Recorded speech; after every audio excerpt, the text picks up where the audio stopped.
नमस्ते माझ्या यूट्यूब चॅनलमध्ये। आता मी वांग्यामध्ये डाळ तुरीची टाकून रस्सा असा करणार आहे बघा। आता कुकरमध्ये तेल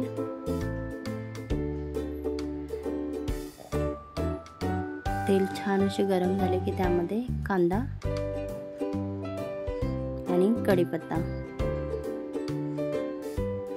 मिक्स करून घेऊया बघा। कांदा लालसर झालेला आहे। आता मी त्यामध्ये लाल तिखट आणि हळद, त्यामध्ये वांगा आणि तुरीची डाळ स्वच्छ धुवून घेतलेली आणि कांद्यामध्ये टाकते। मिक्स करून घेऊया छान अशी।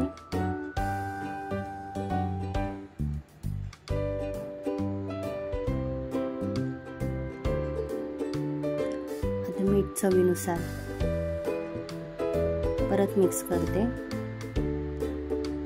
त्यामध्ये मी आता पाणी ॲड करते बघा। थोडंसं पाणी टाकते पहिलं आणि कुकरला मंद आचेवर गॅसवर ठेवून कुकर एक शिटी काढते।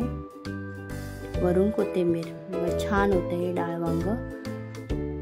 एक शिटी काढलेली आहे कुकरला बघा। आता मी एका भांड्यामध्ये काढून घेते आणि परत थोडा वेळ गॅसवर ठेवते बघा। आता मी एका भांड्यामध्ये काढते।